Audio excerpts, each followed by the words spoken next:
Last time on Square Roots, Kaim picks up sticks, Mac plays with fire, and Jansen makes a chauvinistic speech about harp music that lands everyone in jail.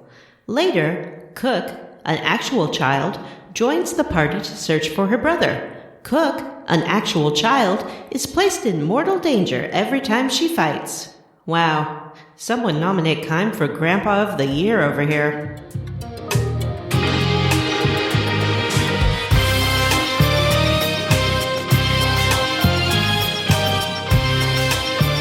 Everybody, and welcome to Square Roots, the classic RPG podcast. I'm your host, Vanessa, and I'm joined, as always, by my illustrious co-hosts, Matt Van Zant. Hello. And Johnny Lullaby Brandon. If you have, 14,000 Twitter followers, don't call them fans. You don't have fans. Ugh. Jim's not here. This is the show where we play a classic RPG, one chonker at a time. This season, we're playing Lost Odyssey for the Xbox.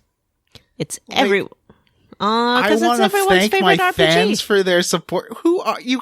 You have a couple of thousand Twitter followers. Why would you even write that? Oh, it makes me so mad, Matt. It makes me so mad. Anyway, what are we talking about? Video games? Yeah, video games. I have said what we do on the show, which already gives me a step up from Jim, our regular host, who never says what we do on the show. Who? But before we talk about Lost Odyssey, we like to catch up as friends. You know, have a little powwow, have a little meeting, and just talk about some of the great ways that we leveled up this week. Johnny! Hello. How did you level up? Did we talk about what we do on this show? Yes. Yes, we did. Okay. I leveled up this week. I think I was just playing some comfort games. You know how I have 100 games that I bought and never finished. But I'll go back and play games that I definitely have finished, even though there's way less of them than Everybody games does that I haven't. Mm-hmm. So I was playing a lot of Fallout this week. That's Fallout fun. The first what? one? Fallout 1? Fallout 2? 4 Disgusting. and Fallout New 4. Vegas. New Vegas. Gotcha. Oh, that's two different Fallouts. Wow. Yeah. That's a lot of Fallout content. Yeah, and I realized I missed a lot of the quests in both of them. So that's been pretty fun. I've been definitely concentrating on finding the side quests this time, and those have been pretty neat in terms of finding new things to do in these games. Those games are really good. I don't know why people hate Fallout 4 so much. I don't know either. I like it. It doesn't have the strongest main plot, but I think it's got a very believable world that's still what is that came out 6 years later is still really impressive to walk around. And it looks very nice on my PC. It doesn't look so good on my Xbox. That's the downside. I got this super powerful new Xbox console, but it still kind of looks like poop on there. It's because they haven't actually gone through and upgraded it to use all the processor and feature stuff, because that would take work to do. They did increase the frame rate, but they haven't gone back and enabled other graphical features like the PC has to make it look real pretty. And, I guess I should say, a momentous life event. Let me talk about my car problem. Yeah, Johnny has a car problem. I have a car problem. It started. What's wrong, buddy? You need to take it to the mechanic? In 2004, when I bought a Mustang, and I was making payments on it. And then in 2008, I was almost finished paying it off. And I decided, because I was moving to California and my move was interrupted by it suddenly blizzarding all through Vancouver that I traded it in for a brand new, very expensive truck that I shouldn't have bought. Uh-oh. And it sort of spiraled from there. And because that truck took a lot of gas. So then in 2011, I got a used turbocharged Caliber SRT4. And then like I dented the wheel 3 months after I bought it and never got it fixed properly because I didn't have enough money to take care of that car. And then I traded that in for a Volvo that just had lots of problems. So I traded that in for a Chevy Spark, which is the current car I have. So I've never had a car without payments. And now I do because I paid it off this week. That's exciting. Congratulations, buddy. I will not buy a new car again. I want to make sure that I am paying whenever I get a new vehicle, which I've promised to Vanessa will not be until 2023. Because she's your financial dom. Because she's my Finn life choice dom. I would consider myself more of like your coach, your car problem coach. You know, Yes. just someone you can talk to when you want to buy a car who will tell you, don't buy that car. Your car is fine and still has a warranty until next year. It's fine. It has a warranty till next year. It runs great. It's very fuel efficient. And it's I do cute. Because it wanna never get a leaves the driveway. I do want to get a convertible, but Johnny, you live in a place where it rains all but 24 days out of the year. yeah, I still want to get one. I don't know. I'm in my 40s. It's something that I can do as a single man in my 40s is get a convertible, and I will. But I'll make sure it is a used one that I've saved up and purchased cash.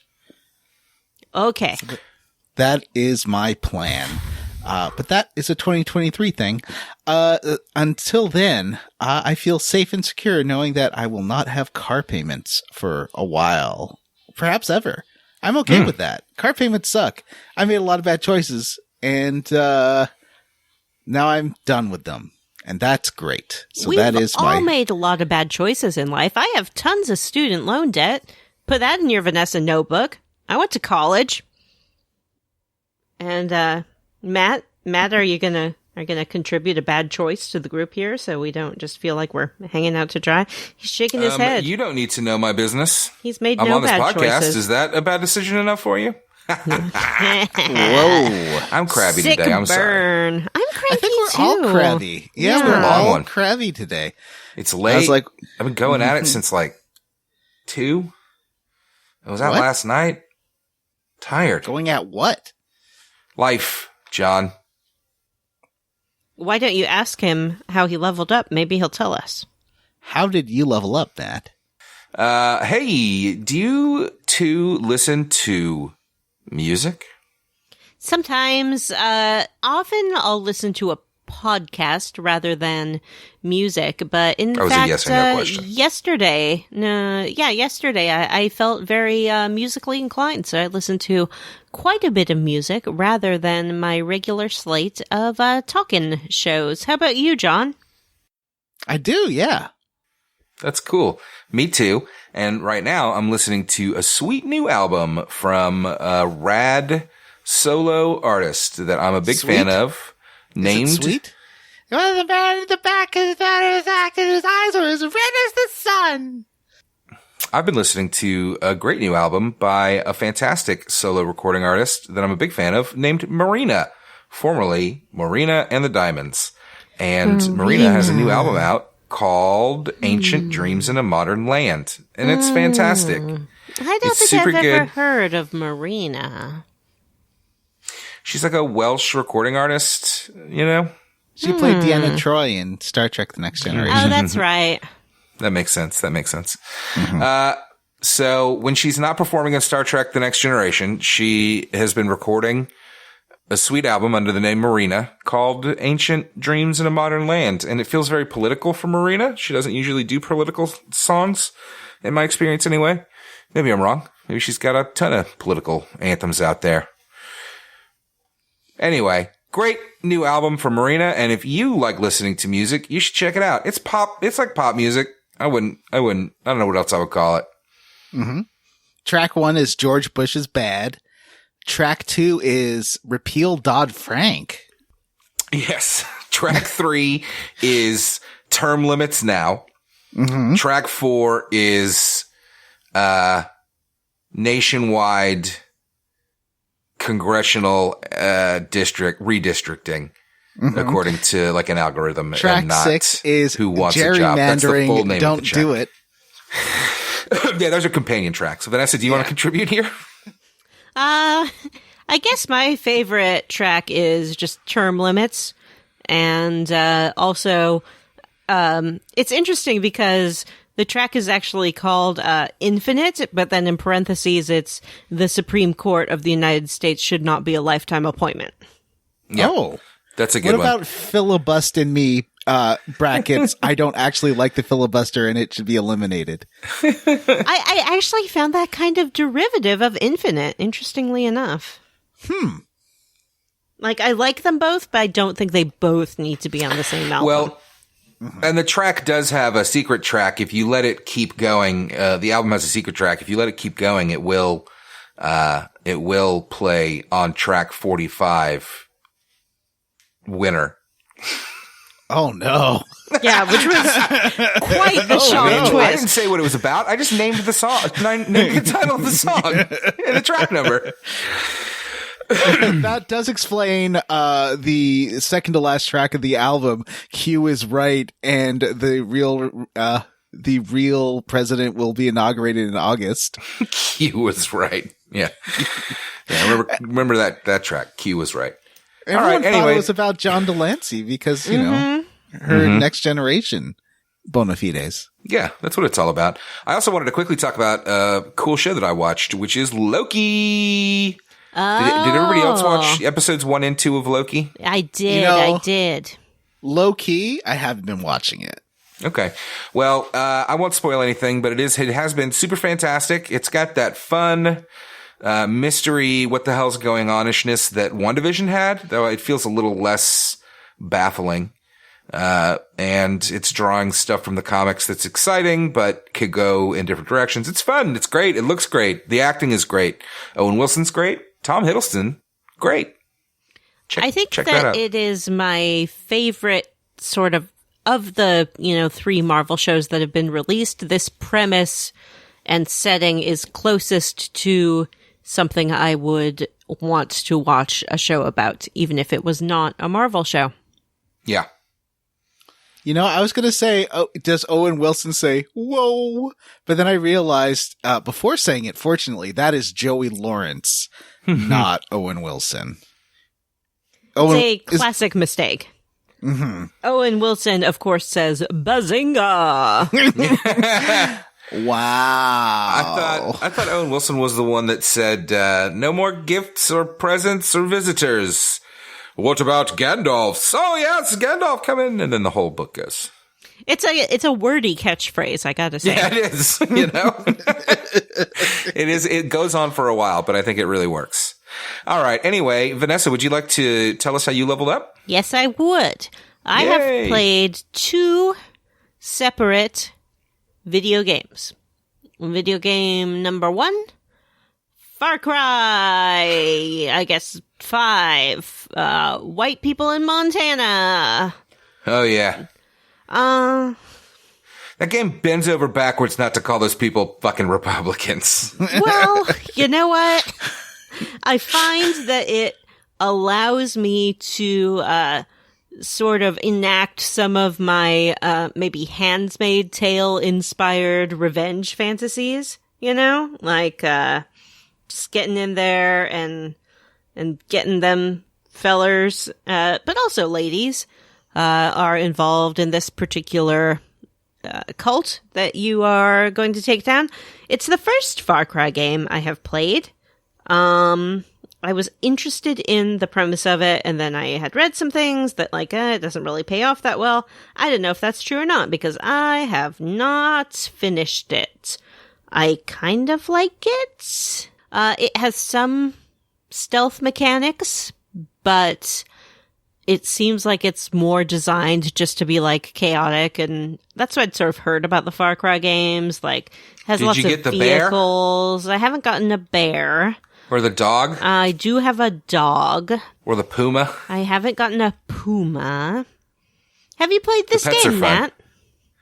I played the first. I think I took down one of the regions, and then went because there's only 3. And then when I realized that the next region was going to be basically the same thing, I kind of went, well, I did this because the bosses aren't that great in any of those games, frankly.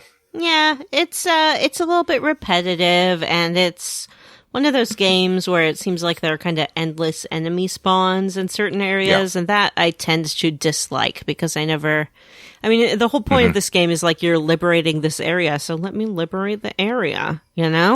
Well, the more camps you take down, the less traffic there will be from the enemies. Well, that's something, I suppose. I mean, it makes sense. Like, you take out one base, but there's 40 on the other. True. And they do have there's cars. 20, so they're still driving around. But around. I do agree with you. It gets really annoying that those cars are just always around. Yeah. So it's okay, and I'll probably play it occasionally again. Not something I would probably usually choose, but it was on deep sale. The other game that I have been playing is on the Xbox Game Pass, which I did treat myself to. Ooh. And it's called Yes, Your Grace. Oh. We've talked about those before, haven't we?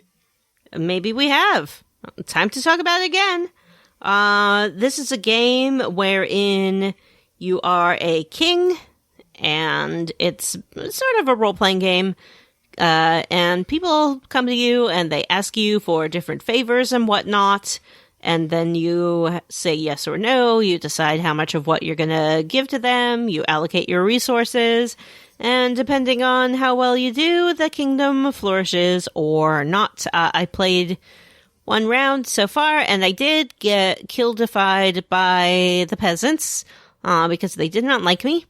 So I'm going to try again because I like it, but it's pretty tricky. Some of it I feel like is designed for replayability. So there are definitely situations where unless you kind of know what the right answer is, there's no real indication of what you should do.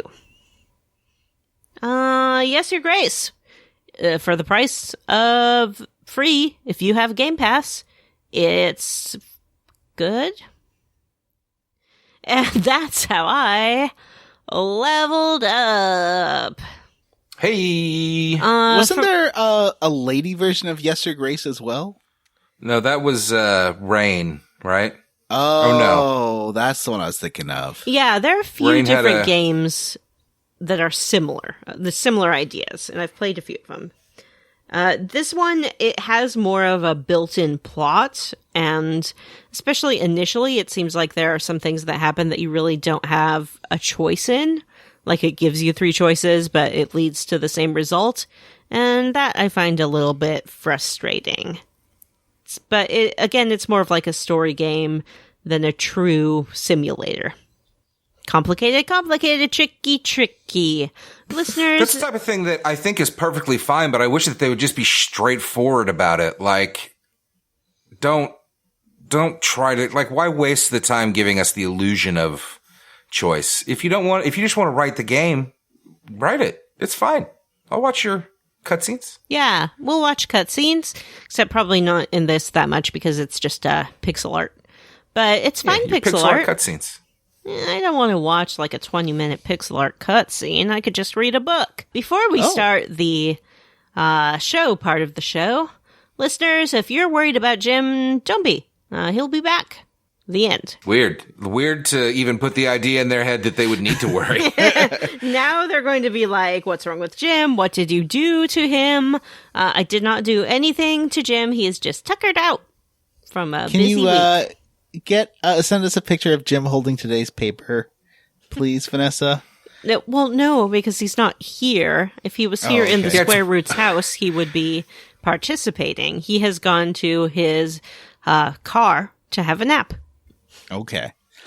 So before we start the Dream Journal, we just went through the mega exciting E3 virtual con. Right. And is there anything any previews, reviews, or deviews you want to cover so far? Is there anything you're excited about?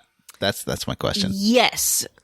I'm excited about Bethesda's new RPG, which I believe is called Starfield or something like that, it's called Garfield. Oh, yeah. Xbox Garfield. exclusive, because screw PlayStation. Screw PlayStation. You may recall that Microsoft did purchase Bethesda, and at the time people were like, what does this mean for the PlayStation?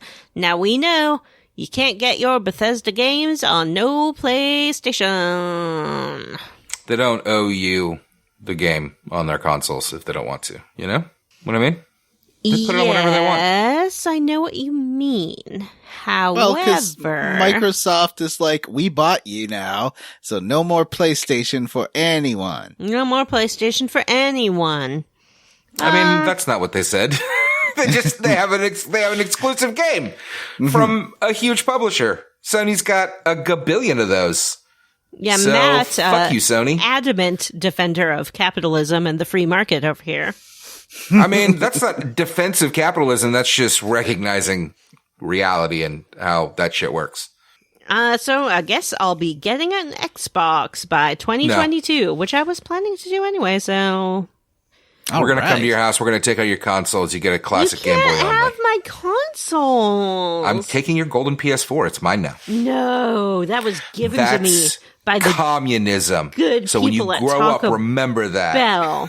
Oh, no, you're right. No. I am hoarding consoles. Look, I'll give you my Xbox 360. How about that? I hope the listeners are aware that my occasional right-winger jokes are fully satirical and that I do not support that ideology. Mm-hmm. I just feel more comfortable laughing about it now that Trump's not in office anymore. That's legit. Yeah. Mm-hmm. It was a rough time for sardonic comedy for a good 4 years there. And you know what? I still see it differently than I did before. But that's not a conversation for this show. Yeah, what I'm are you excited definitely about? I'm way more lighthearted than I was before Trump. E3. I mean, lighthearted where I'm like, and less serious. Like, how do I phrase that? You really like less serious where I don't want to like.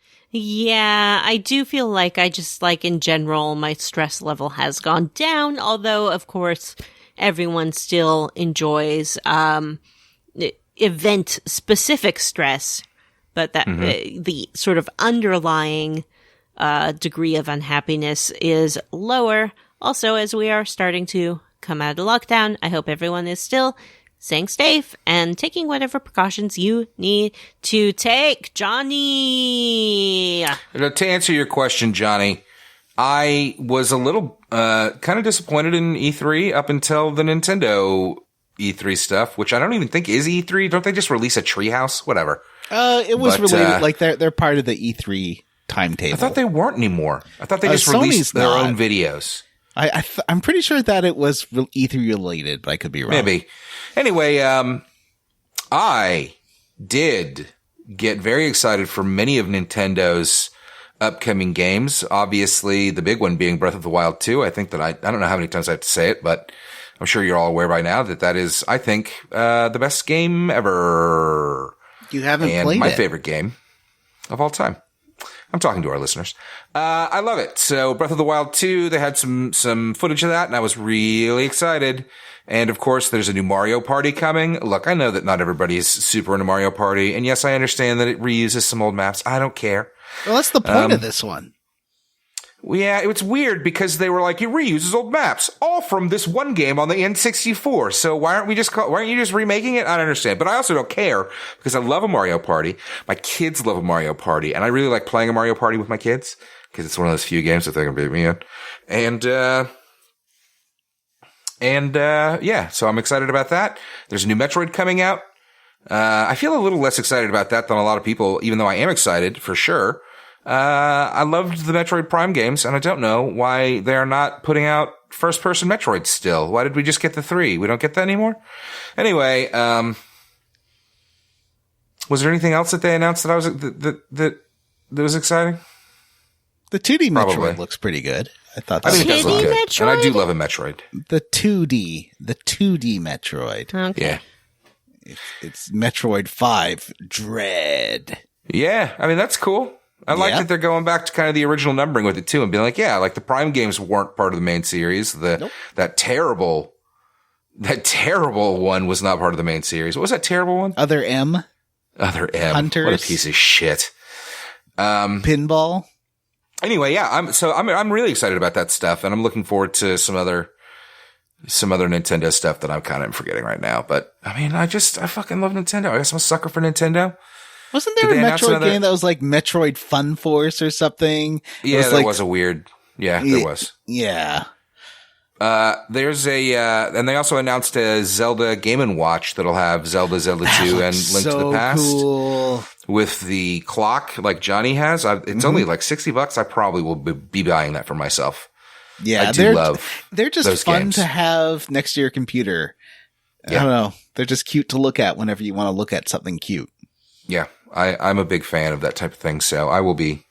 And you know, Mario didn't hook me, but Zelda, that gets me right to the core. All right, well, we've been going for almost 30 minutes. Let me. Oh, I didn't. I apologize. Please, Johnny, what are you excited about from E3? Well, there's Elden Ring. Not looks just like Dark Souls. I actually haven't looked at that yet because I still got so many Dark Soulses to play that I've got enough Dark Soulses. This is the one that's they collaborated with George R.R. Martin. That's to produce what appears to be Dark Souls 4. I mean, it just looks like Dark Souls. I am excited about Outer Worlds 2 because I thought Outer Worlds 1 had a really good premise and it had some really cool stuff. It just needed a bigger world. And now that they got Microsoft money, they can like make the game they want to make, I think, and make it more bigs and expansive. And the trailer was really fun for that. The Metroid Dread looked fun. I think those were the two that I was most interested in, honestly. Cause I like the Starfield. I'll just wait and sort of see what it's like. Cause that trailer said nothing really. And so neither did the Outer Worlds 2 one, but, I'm still surprised that there's no news of new Fallout or new Elder Scrolls. Yeah. What are they doing to us? Oh yeah. I guess they just want us to play their dumb MMOs, but I don't want to. Yeah, that's true. Oh, I beat Shiva in Final Fantasy 14 today. She does do a snap like a Final Fantasy 10. It's one of her attacks. Did I tell you guys that my Mother's Day gift to my mom is that I took over her Elder Scrolls subscription so she doesn't have to pay it anymore. Oh, nice. That's very sweet. But isn't that game free to play? No. What? And she gets the expansions too, so she's she's very excited about the new expansion. Elder Scrolls Online listeners, my mom's out there. Be nice to her. You think about that while you're playing that fucking game, because if you're a fucking jerk to her, I'm cutting you off and kicking you out of the group. Before you go on your voice chat and you just start like yelling at people. It's not cool. I don't think that game has there are ladies out there. Voice chat. But so Shiva snaps her fingers and then like the music changes and suddenly ladies screaming rock music. It's pretty cool in that Shiva boss fight is what I'm saying. So recommend it. Although all the post main story content of A Realm Reborn is terrible and I'm almost through it. But it's just like go to one place and talk to one fancy man and then go to another place and then talk about what that one fancy man told you. And then maybe get into a fight once an hour. Ugh, it's bad. That sounds terrible. It's not good. Anyway, can I step in real quick and just say the fact that we're on Facebook Messenger and not Zoom tonight means that we're getting Vanessa's Facebook profile picture, which is a stern-looking anime version of Vanessa whose eyes seem to follow me around the room and is creeping me the fuck out. Oh, it's just really tiny on mine and then says, I forgot my COVID vaccine or something like that. That's not what it says. It's too small to read. Yeah. It says that I got my vaccine. And Johnny, I am shocked that you did not level up with getting your second shot. Oh yeah, I did that. I I just got sleepy from it this time. I didn't feel sick, so that was good. So I got my second AstraZeneca, and then the next day it was like Canadian Doctors Association says don't get 2 AstraZeneca shots, and I'm like, well, I just did. Yeah. I mean, that was my brother and his girlfriend went and got that Johnson & Johnson one, and then the next day they were like, by the way, we're stopping the use of this one because it like causes blood clots in some women. I do think that overall the consensus is still that it's better to have something rather than nothing, even if it's imperfect. Yeah, exactly. The shot that is available to you is the best shot to get. So let's open the dream journal. Did anyone have any good dreams this week? I dreamt about a house that I had an apartment and it had a bag full of rats in it. Ew. But That's not a good dream. I was so happy to have an apartment in that dream. And then my mother reminded me that she always says that house dreams are about yourself. And does that mean that I have a bag full of rats inside me? Mm-hmm. Yeah. A metaphorical The rats. bag full of rats is the stress. Okay. Oh, that makes sense. Stress is a bag full of rats. Yeah. I had a nap today, and I dreamt that I was playing some kind of very good video game. And then I woke up and I was like, oh, it doesn't exist. Yeah, You woke up and you were like, oh, I have to play more Lost Odyssey. Cool. It was sort of like in the Lost Odyssey world, but it was more of almost like a Tomb Raider type game. I was playing as a female character and doing like parkour Uncharted kind of stuff, but then I had a bow and arrow. It was sweet. I'm afraid that maybe Dragon Quest XI Ultimate Edition, Definitive Edition has spoiled me for this particular type of JRPG, because as much as I think the combat's not bad at all in this, and like it looks nice and everything, but it takes so long, and it's not easy for me to go grind 5 levels in 15 minutes and then come back and destroy anything that's giving me a hard time. That's true. And That's true. I don't know that I like it anymore. But I do used to like the this story a lot better in this than in Dragon Quest XI. It is well. No, that's we don't need to argue that. You don't have to compare them. This is a very good story. It's not super well told. It's goofy. It's insane. But like it's interesting. I mean, you got to give them credit. And this is what they said. What we read about, they said they were going for was to do a different kind of JRPG story, and they fucking sure as shit are. You got your grandkids tagging along with you. The end of this episode's gonna be quite different. I was legitimately moved, although I did guess the surprise. But we'll get to that in the quest log. I was not spoiled by anything but my very good brain, which allowed me to guess. Johnny, log us. All right, so you remember last time we left Little Mac in we got him out of the control of the spirits, and then his mother's goodness went through this like temple, and he was kind of infused with the spirits of the spirit tribe, I guess, because now he has power over their objects, and he's like communed with them on a more peaceful level.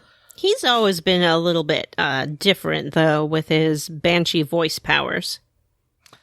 Yeah, I wonder maybe Liram had the dad was from the spirit tribe or something. Oh. Although we do know that what's her face killed all of them, even the children, even the younglings. But Ming did kill all of them. So there's some, like, did you do all the little puzzles you can do, like getting the demon ring and the demon sword there in the forest afterwards? I don't know. I did the puzzle where you put the thing on the elevator and then it comes up, and they did say like walk around and look for other things. So I did kind of walk around, but it didn't seem like a lot of the things responded to anything that I did. Okay. So here's the thing that the game does not make explicit. There's like, when you take the new elevator back to the forest, there's a little sparkling button, right? And then you walk up to the sparkling button and it's like, oh, this is a sparkling button. It sparkles now because Mac is has now spirit energy and is part of the spirit magic.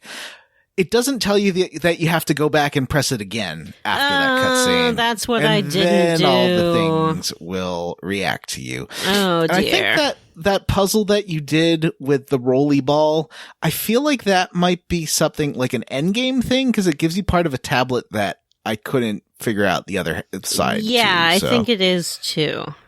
Yeah. So you head back to New Mara. And Prince Tolton is having a broadcast, and I am looking, and I can't figure out what that's supposed to be about. What was this broadcast? This broadcast was Prince Tolton. First of all, it did do me a surprise that there was television in this world, but there you go. There clearly is. And he is saying, hey, what's up? My name is Prince Tolton, I want you to know that the Chancellor is dead. It was an accident, and definitely I did not kill him because he sent mud creatures to kill me. And so we're just not going to have a thing anymore, like a council. We're going to go back to monarchy. And my very good friend here, Groza, is that what we call him? Gungora, he's gonna be my royal advisor. And then Jansen and friends are like, it's just a regency by any other name, basically. Because Prince Sparklepuss, he doesn't know what he's doing. We sure do dislike that Gongora. Gongora is my bestest friend ever. We shall have all the tea parties, and we will be besties. Gongora, where are you going? I thought we were going to have a tea party. Where are, sire? I'm just going to go over here, and surely nothing shall happen to your royal self while I am here. You just stand by that sinister brewing teapot. I mean, that charming little tea set. I also can make people immortal. Goodbye. So do you think that and I ask this not knowing, because I realized that I thought I'd played until disc 3, but I'd actually had seen my boyfriend at the time play disc 3, and I don't remember what happens next. Do you think Prince Tolton, do you think he gets murdered? No, I don't think he gets murdered, because I do believe that he will be in our party at some point, because we played as him a little bit and he had moves and skills. Okay. We'll see. We'll see about that, because I get the feeling he's not long for this world, and it'll be like, but Gongora, we're besties. And then, like, flowers will grow out of his face and he'll die. Like a mouse. Like a mouse dies. Yeah, like the mouse. Remember the mouse in that had the flower? Oh, you mean that specific mouse, not that in general mice die and flowers grow out of their face. No. So you do see that tanks are being loaded into the white boa. At this point, I was like, oh, I'll just go over there and rest because I need to regain, I was going to walk towards the inn because you're in the town square and everything's great. You haven't saved yet. It's terrible. And the game's like, actually, but there is a mini game that you can play where you can do a magical music box if you got these music box sheets, and I got 2 of them. Oh. So I was able to do 2 music box sheets. Did you play that? I did not. I saw the box and I tried to walk near it, but then I was interrupted. Yeah, the game kind of pushes you into a whole million cutscenes before you can save. So you do see some tanks going into the white boa, and then everyone's like, hey, Jansen, right, because of there is an announcement that there are spies because, was it Prince Tolton had the footage of them? Yeah, he was like, well, Prince Tolton was showing the tanks. He's like, check out these tanks from Queen Ming's kingdom. They're gonna try to come get us. It's terrible. And then they show the footage, and you can see the back of Seth and Cook's head in the footage. And you hear Jansen's voice because they didn't cut the audio out of the broadcast. And Jansen's like, "Well, I'm not a spy. You got to believe me that I'm not a spy." Yeah, and they're I'm like, not "We cool enough." just saw the footage that you took," and he's like, "Bro, yeah, but I don't know whether. I mean, that could have been anything, and I mean, I don't even own a camera. Do I look like a camera guy? I'm not a camera guy." And then Kaim's like, "It's fine. Yeah. Let Gongora watch us." Yeah, because they're like, "Oh, Jansen must be spying on us," and Kaim, he's like, "I don't give a fuck. He's such a badass." Yeah. It's like, I want him to see. I want him to see what I'm doing. See this? Yeah, that's for you, Gongora. So you do get surrounded by troops and tanks and stuff. And, at this point, good old Grandpa Kaim is like, "Okay, kids, it's probably going to be a little too dangerous for you. So why don't you get away? We'll meet up with you later." Yeah, there's like fire going on, and he's like, "You just run on through the smoke there." And they kind of look at each other, and they're like, and they run away. Little scamps. Wink. Wink, we'll run away. So then you get brought in front of Kakanos and his super mage man. And, they want to figure out what you guys are up to. Cause Kakanos is like, "I knew you weren't just simple travelers. You are spies." And, everyone's like, "No, what? No." And then the mage is like, "There's something on your eye," and then like levitates a contact lens off of Jansen's eye, and it's like a super glowy green one, and he shatters it, and he's like, this is advanced scrying magic. This is more powerful than anything I could do. More powerful than anything Jansen could do, probably. Well, and he's like, yeah, part of the magic is that the wearer doesn't know that they have one. Yeah, and Jansen's like, "See? I didn't know I was a spy." That's the same as not being a spy, basically. And, at this point, you do get to fight enemies before? Yeah, you do, like, start fighting wave after wave of enemies here, right? Yeah, there's like a throne room full of these guards, and they send some forward. They're like, "Yeah, now it's time to do a fight," and you fight the guards. And then the general is like mad. He's like, "I'm going to send another wave." And that's when the lights go out. Or maybe the room fills with like smoke. I was so delighted by this. This was one of the best cutscenes we've ever had in a game. It sure did take me by surprise. This was like something out of Grandia. Or something. Nothing like this happened at Grandia. I wish it had. Grandia just had the underwear locker room. Oh, that's right. But that was more just like looking at the girls. Well, this is sort of the opposite, really.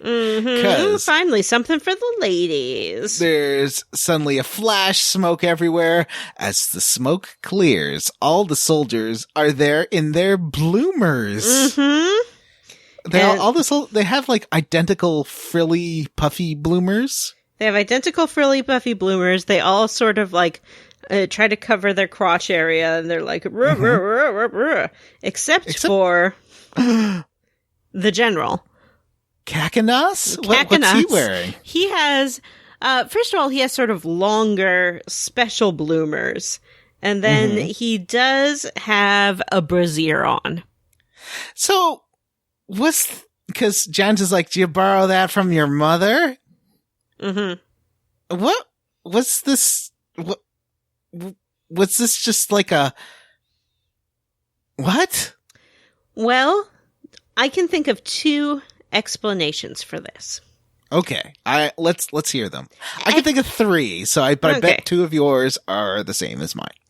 Explanation one: whoever is responsible for this underwear fiasco has, in addition to removing the soldiers' clothing, has placed a brassiere on General Kakinus. Explanation number 2. General, I thought it seemed like he was wearing it, just like because he liked it. I'm getting to that. Explanation number 2. General Kakinus, like many men, has this very sort of masculine public persona, and he finds that he enjoys perhaps balancing that, perhaps playing with taboo, perhaps just getting in touch with a different part of himself by wearing a lady's brassiere under his very good general armor. I just thought of a third explanation, but I'll save it for you, Johnny, because you said you had 3. Have I covered 2 of yours? Yes, you have. And the third would be that it's just a comfort thing, just like Homer Simpson said about his women's underwear to Marge in a very early episode of The Simpsons. Oh. Which I quite like. I mean, it could be a sort of a bro, right? Like a bra for men kind of thing. Yeah. And there's nothing wrong with that. Nope. In fact, I think the only reason that's not a more widely accepted thing is because of toxic masculinity. Exactly. And I think that maybe Kakinus is like a progressive icon. What do you think, Matt? Boy, I don't know. Totally bald with, what are those, leaves? So you got like the Roman Emperor. What are those called again? I said the word last time. Laurels? Yeah, laurels. I don't think he's like a fashionista icon or whatever. I think he's an authoritarian. So that was the fun, and also it did switch to the weird glockenspiely comedy music that Lost Odyssey has. I enjoy any time that comedy music shows up. But Lots who of wood could blocks. be responsible for this little funny prank? Yeah, who could it be now? It looks like it's everyone's favorite twins, Palom and Porum. Nope. That's not their names. Oh, sorry. Everyone's favorite twins. They're not Mac twins. and Cook. That's the ones. Mac and Cook. They aren't twins. You're right. The Rugrat and her little brother. Wells for Boys and Rugrats. I like that she's like a white mage basically, and he's like a fighter, but like a shitty fighter. Well, he's a fighter with like other support magic and stuff. He's just a little boy. Yeah. Yeah, I mean, he probably shouldn't be in the party, but what do I know? I didn't make the game. He's doing his best. He just has to have a little cry about it sometimes. Me too. I relate to him. So they end up once again in the Queen's chambers, and they're like, oh, she's very surprised, to see them all and to see Jansen again. And he's sort of apologetic, but he's glad to see his queen once more. And so you do have to, there's like a little sneaky mini game here. Where you gotta sneak around some dogs. I mean, it's just basically, the game will spawn infinite number of dogs to fight you and people to run after you. And it's fun because you can get them like caught on, geography. Which is great. They're dumb. I did intentionally fight a couple of them just to level myself up a little bit. I do like that there's the grinding limits basically place you at an ideal level to fight the next boss. So yeah, it's like once you stop gaining like over 10 XP, then you know that it's time to just move on. And that's great. Yeah. I mean, I agree with you, except for that time I got into a boss fight and it took me 5 tries to kill it. Right. So you do end up in the Queen's chambers, and she's there, and Kakinus, Ming. Kakinus shows up, and he's like, "Hey, everybody, we're gonna murder you." And then Jansen's like, "Oh, actually, even though I'm the swarthy rogue with a heart of gold, I am gonna like point my staff at the Queen's neck." Yeah, but he sort of gives her a little wink first. He's like, I'm sorry about that. He actually apologized. He's like, I'm sorry, this will be over soon. Just, like, be chill. And then he does threaten to kill her and gut her. Right. And she's also like, go in the back. There's a secret exit here. Secret exit. So I think Has Kakanoff straight up said to her yet that he's going to kill her, or is that coming? That's coming, I think. He's basically taking control and feels like she's powerless and a figurehead. So you do well, get she is a fucking immortal queen, which does sound pretty fucked up. Yeah, term limits, just like Marina says. Well, I only agree with some of what Marina says. It's okay. You don't have to agree with everything that Marina says.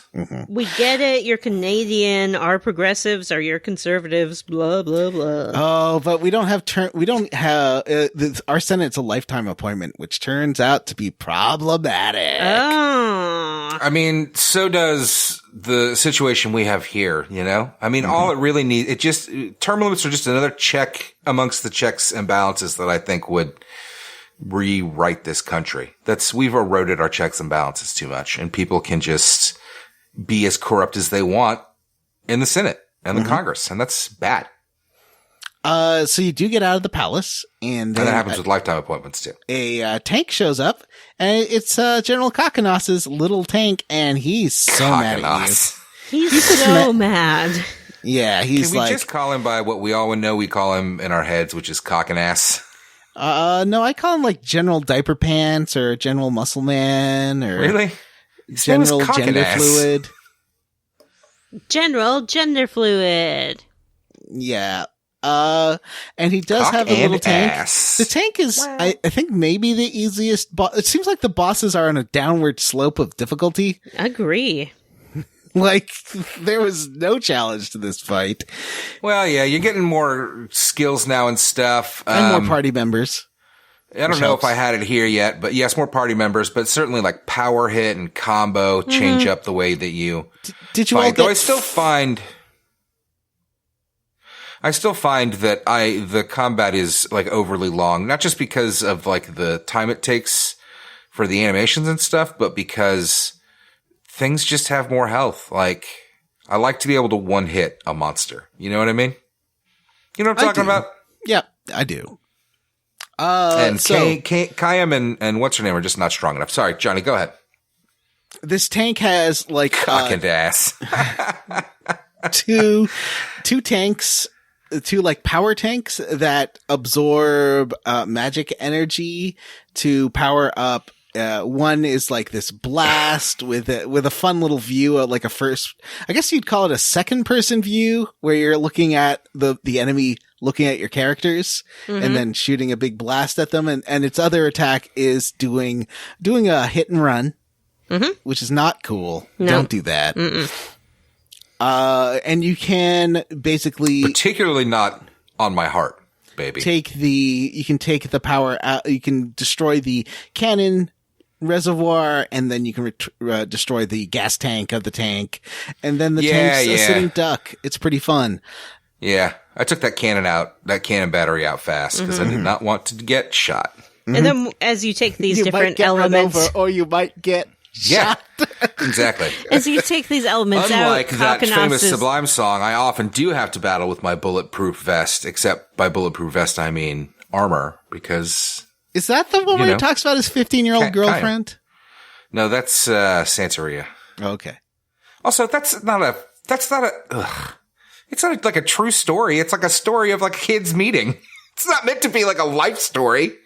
Oh. As this goes on and you take out different elements, Kakanoss is like, oh, okay, well, you haven't done anything yet. Watch this. And he tries to fire his dumb tank and it doesn't fire. And then if you take out the wheels, he's like, charge! And he's like, why won't my tank move? Eventually, he becomes so infuriated that he does pop out at the top of it. And he's like, you're in for it now. But his stuff is all busted up. So all he manages to do is sort of shoot Vanessa? a archway. Yes, Matt? Vanessa? Yes. You talking about cock and ass? No. So he shoots the archway, and then Come play with me you in see this that space. as your opportunity to escape. No. And you do a runaway. Run away and save your life. So Sorry, I'm laughing at Matt's note. So you get out.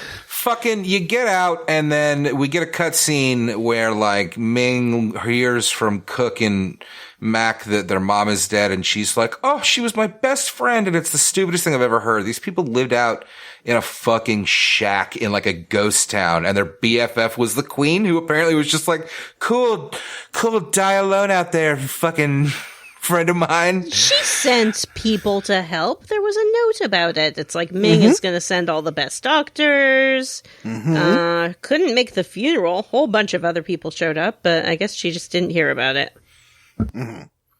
I think she's being kind of held at the palace. Like, she's not able to get around now that Kakanos is really into controlling her and her movements. So that's why she let herself, I think, get kidnapped by Jansen. Sure. So you do flee the city, and they're like, well, how do we get out? We need a ship. And then I think Seth is like, I've got an idea. Yeah. Yep. Wink. Seth's like, I got an idea. Or I think it's Seth or maybe Jansen. Somebody says like, I don't like the idea of trying to get out of here on the roads because they're going to fucking be all over us. So they head to the harbor. And everyone's just real nice, just lets you in. You head to this unguarded building, and there's, I guess, some kind of everybody says non-human... like, everybody keeps saying something like there's an emergency or like everything's closed because of the emergency, but like, well, they're getting ready for war. Yeah. Yeah, we do But there encounter is a these Jupus like Tukis. shoe puff, or I guess not. What was the things that control the shoe puff? The ride the shoe puffs? controllers? Yeah, the ride the shoe puffs. There's a bunch of ride the shoe puffs, and this was a surprise for me because it's the first non-human sentient life we've encountered in this game. I don't remember running into, I don't know what she's talking about. She's making this up, right? Oh, Hypello. You're thinking of Hypellos. Yeah. You remember, Matt. They're making the ship. I was calling them right. Jupus. To me, they're more Jupus Tanukis. Yeah. But yeah, no, I think Tanuki? Hypello is Tuki? good too. I think they are more Hypello than Jupus Tukis. Let's just call them Jupuses. Okay. Jupus Pellos. These Jupus things are like super helpful. They're like, oh yeah, this is the ship this is the engine we found at the bottom of the sea. They found it in the mouth of a fish. Oh, sorry. In the mouth of a fish. That washed upon the shore. And they cleaned it out, and it's great. And Seth looks at it. So this game does have like Star Wars levels of everything has to do with someone's past. Like nothing can just be something else. Yeah. Everything is related.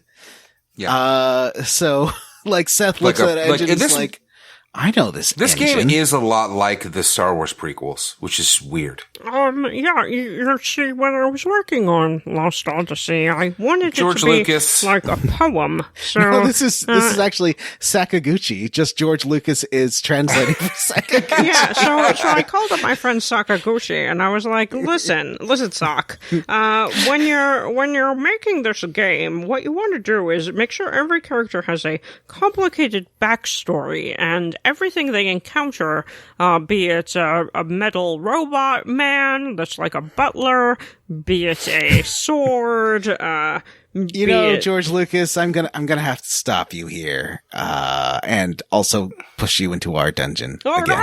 Yeah. Goodbye. Yes. Into the abattoir with you, George Lucas. He lives there now. So yeah, there is really excited to see all those Anakin memes. Vanessa, You know what, George Lucas? The abattoir is too good for you. It's into the oubliette with you. That's ours. That's the lowest one. So we head out. So we go onto the ship. All these Hypello are just so nice. They're like, oh, check out the ship. Here's the keys. Do you want to just look around? Here, go ahead. Yeah, they're super accommodating for us to steal the ship. They're definitely on board. Here's how you turn it on. Just FYI.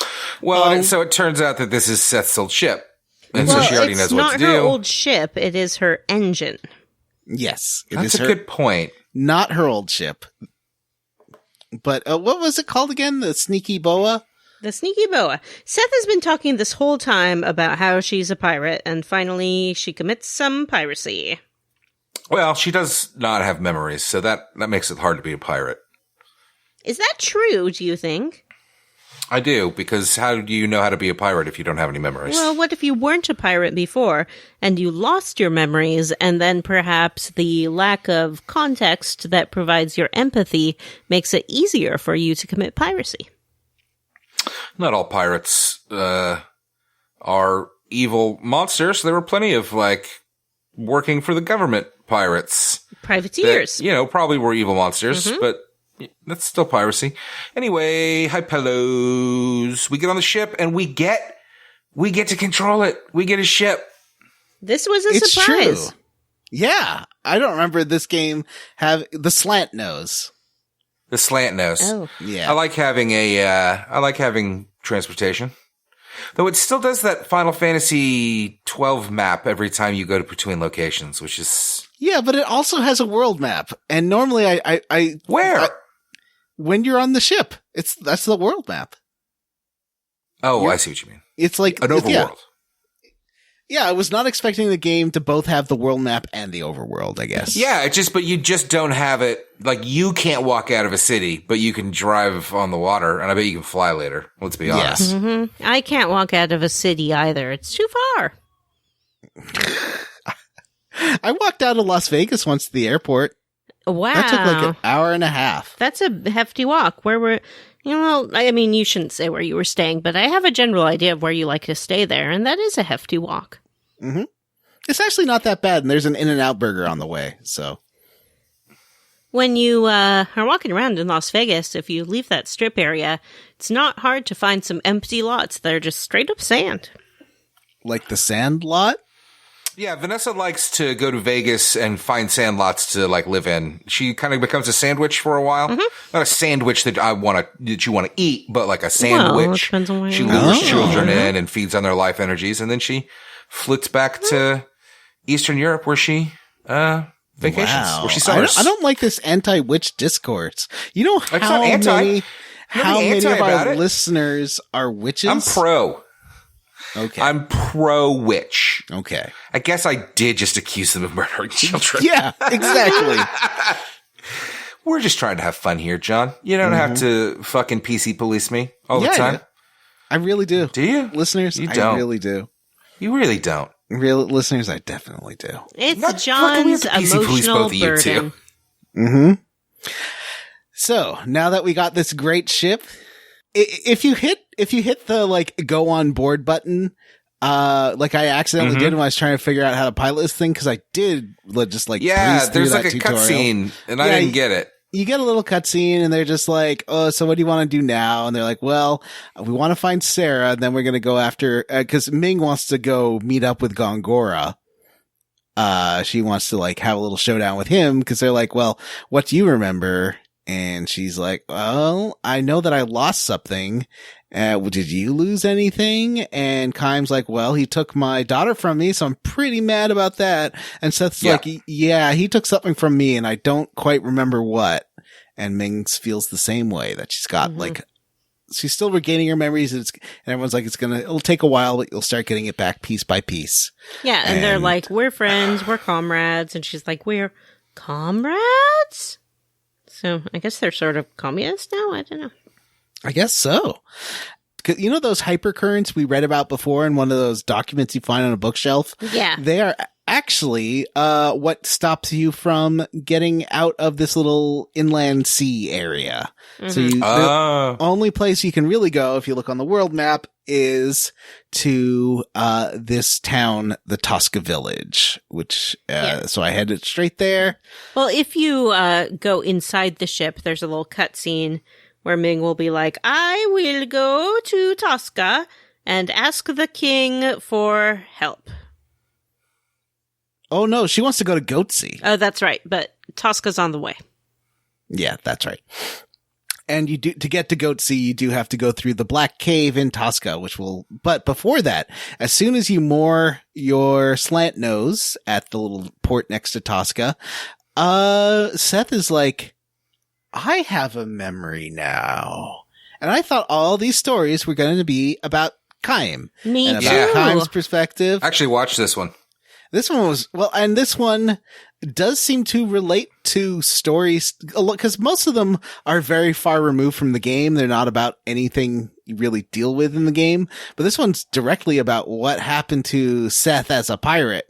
Cause she was like a good pirate. She's like a warrior of justice. She was sort of Socially. a Robin Hood kind of pirate. Her target was these luxury cruises, and she's like, she says, the first thing she does when she gets him right back is she says, said, but then there's no said in this story. Unless that was like a nickname. This story was weird AF, let me tell you. And now What was the name I'll tell of it? you the story. I don't remember. Hold on, because it's the name of the thing. Nearest the dragon.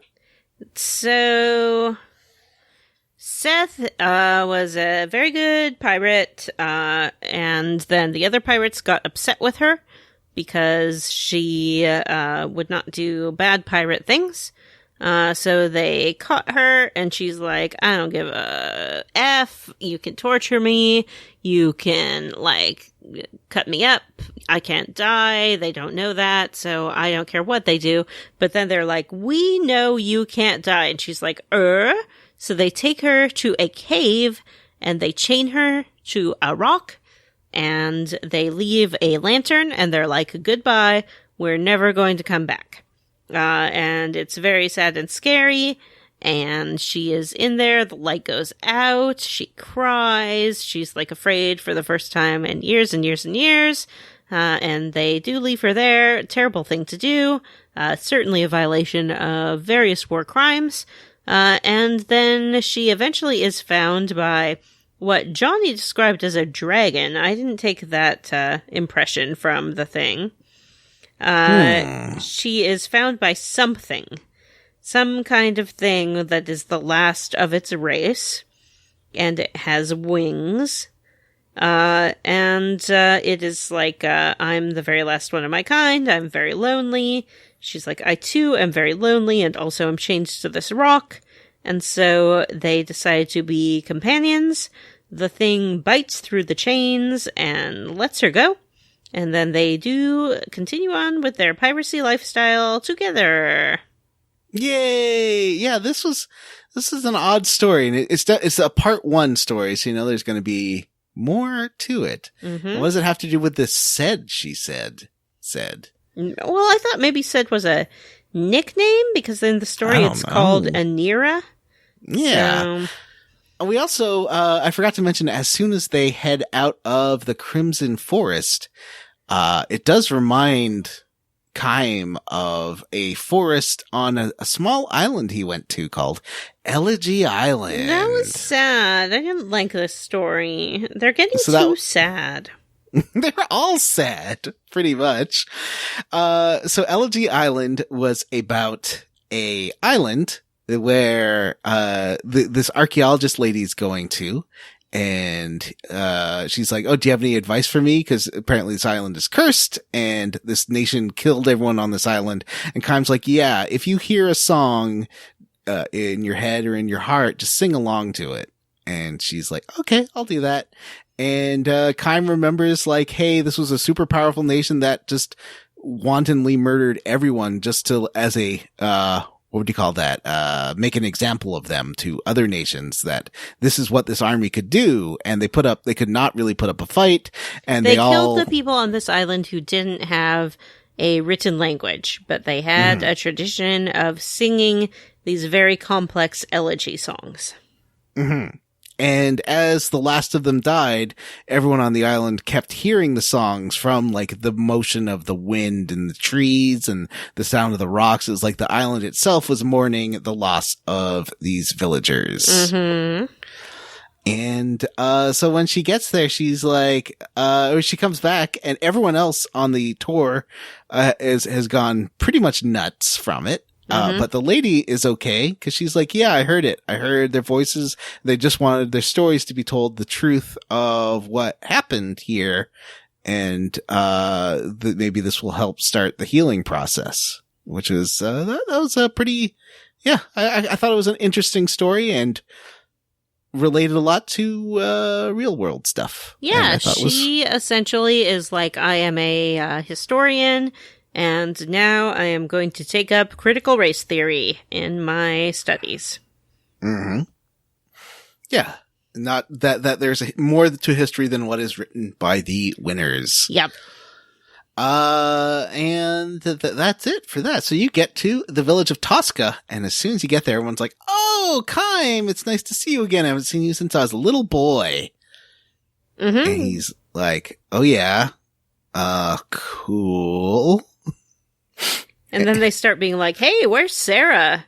And he's like, Sarah? Do you mean sexy grandma, the subject of my quest?" And they're like, yeah, I guess we were keeping your house up for you. Nice the way you left it. But, a crazy old sorceress did move in and it's got all haunted now. Mm-hmm. And some of the villagers are like, "I saw her. She was so old." Like, yeah, believe it. And I talked to one villager and he was like, "Yeah, I used to be in the army, but now I'm not. And I like a lot better not being in the army because I like baking bread or something." And then Kaim did remember the story of the hero. What do you think of that one, Vanessa? I liked it because it had sheep. Mm-hmm. It was about this general who was being escorted on a wagon with Kaim was leading the wagon. General kept talking to his troops. And then the general was remembering when he was a young man and he went to this village when he went back to his hometown village and everyone was super excited to see him and the town put on like a whole festival for him. And a kid talked about how great his life is and how much he loves the village and the best things that happen, the worst things that happen. And then the general's like, "Well, I quit. I hate being a general." And now is a sheep herder and his troops are the sheep. That's the big twist. Yeah. It was a fun story. I thought that one was good. Super fun. Mm-hmm. So fun. And I talked to another guy about bread again. And then Kaim remembered yet another story about an old lady who did not want to be evacuated from her village because she's like, "I can't make that walk through the mountains." Yeah, this wasn't great. It's just like she doesn't want to go. She doesn't go. She makes him some bread. The end. Well, Kaim does stop her from getting killed, basically. He sort of abandons his post and lots of people die and her grandson's dead and she does get some of his bread and the bread's the best bread he's ever tasted. Yeah. So then we Yummy. get to the inn in this town. Oh boy. Oh boy. You know, so far I've really been kind of pulling from a man Jansen here. But he makes some choices. Should we drop some CWs here, I think, maybe? Like, Yeah. it's a little hairy. Morning, Jansen. So Jansen is at a table with Ming, and she's talking about her plan to go and talk to this guy. Jansen's at a table with Ming. She's talking about her thing, which is that she has a plan, and it involves meeting a man. I loved that, Matt. If there's one Thank thing you. I was kind of hoping you would keep it going hate because you're better is at that than me. you never burst into song on this show and make up I fun little burst songs about your favorite characters. And that was really close. So you're almost there. Close? Just keep it up. I burst into the That song could all have the been time. 88 lines about 44 women. 88 lines about 44 women, one of whom is me. Don't stop. So she's talking to Jansen, that. and then Jansen's like, yeah, that's great. So now's not the time to talk about that. And she's like, what? And then he says, you don't drink, huh? And she's like, that's right. I'm a queen. I don't imbibe in alcohol. And then he gets this look in his eye and he's like, if you had some stuff to drink, you probably would get your memories back because it would make you all, feel all loose and relaxed. And here, why don't you just try this drink here? And it's just beer. It's nothing fancy. It's just beer. He does get her to drink. She gets very flushed. Well, I will say... she holds the cup like a child in a way that I found very creepy. I do like that at least he's gone from magic roofies to just helping alcohol, to just getting a lady drunk. Is it that comparatively? No, you know what? I'm not going to say it. Pressuring her to violate her boundaries that she has established around drinking. And she does, and then she passes out on the table, and then he immediately. Immediately. Well, because she just like, he wasn't expecting her to do this. She just downs the whole thing, and then her face gets really red, which is pretty funny. And then she's passed out, and he gets up and is sort of like standing over her, looking at her, and he's like, oh. No, but he's saying, "Oh God, I didn't think you'd drink all that," and like, "Oh, we got to get you to bed." And I guess I was doing give it the benefit of the doubt. Yeah, I was giving that he didn't think this would happen, that she would just pass out. Yeah, and he was going to get her to bed. He wasn't going to try and do anything. I do think that's Seth true. The way the game frames it is that he freaks out because he didn't think she would just drink it all and pass out. And then Seth comes into her, like him trying to get her to bed, and she thinks he's going to do funny business. And she's like, if you try to do something, I will murder you. Yeah. And he's like, whoa. It's just me. But one thing I did like about this is that she's like, what was going on? What were you talking about? And he repeats Ming's entire plan. So he was listening. He does know exactly what she was talking about. He's just like, he sort of pretends to be a dick, but he's not a total dick. It's complicated. Okay. That's what you tell yourself He's to got justify your crush in this scumbag. There. I kind of keep waiting for him to betray the party, and he keeps not doing it. It's really bumming me out. I don't think it's going to happen, Matt. Ugh. I think this is just kind of who he was. The twist was that he didn't know he was spying on the party. Yeah, that's true. That was the twist there, I guess. I mean, it's certainly they made it look like he knew. Yeah. Yeah. So they zigged when he thought they were going to zag, and everyone talks. So you can at this point go take a nap. You can talk. There's a bit of a cutscene with the inn owner because he recognizes Kaim, and he sort of talks about how when he was a boy, he used to see Kaim and he looks exactly the same now. And that's crazy. And the house is still up on the hill full of ghosts.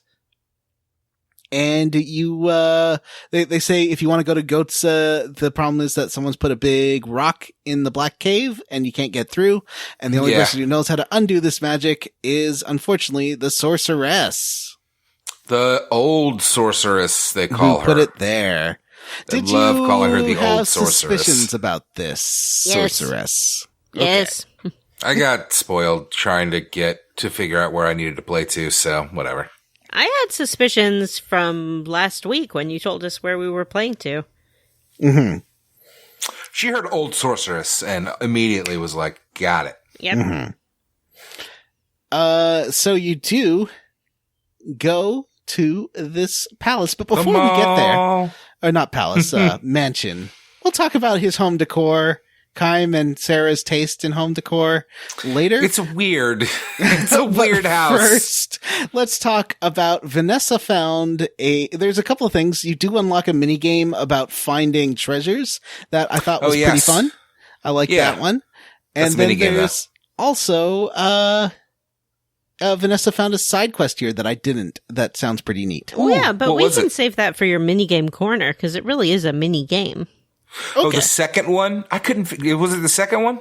No, it's a different one. All right, well, we'll see when we get there. That's so you head up. Did anybody figure out the second one in Tosca? Yeah, I got both of them. Me too. How do you get up there?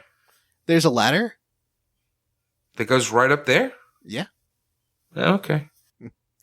It's around to the side because it looks like you can't. Like you sort of have to move to the side a bit to see it, but there is a ladder. Anyway, so you head to this house and you see the exterior of Kaim's house. It does look like a spooky old haunted mansion. It doesn't look very friendly. It looks like a spooky haunted house. I was not expecting Kaim's house to be a mansion.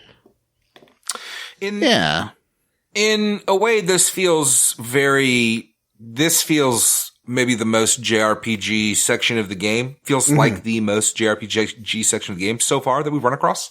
It does. It's a bit like the Shinra Mansion from 7. It feels like a lot of these games have haunted houses or Dragon mansions Quest or whatever. and all Like that. Dragon Quest has a ton of them. Yeah, it's shit. That sucks. Lightning lost. What a bummer. Oh, does Anyway, that mean who are they playing against? They're tied 2-2 now versus Montreal? the Islanders. Oh. Islanders, New York. It's Paul's How's one Montreal hockey team. doing? I don't know. Paul, John, I don't pay attention to the other games. I only pay attention to the one team I follow. I'm a real cash sports fan. So, you go. Yeah, this is a big old Resident Evil mansion, and you get inside. It is. It's a Resident Evil mansion. It's so funny.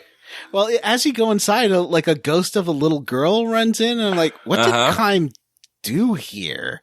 Did he murder children on his mansions? I mean, I guess it's the ghost of all those children who died in all these stories he's remembering.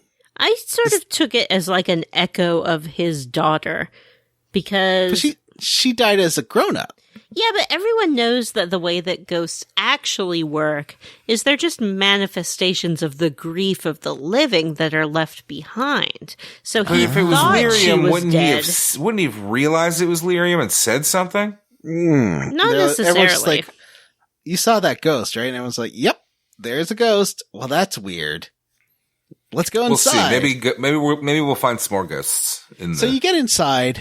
There's a grand escalier, I guess we'd call it, like that big, double spiraled staircase with a broken piece of modern art that was hanging like a chandelier.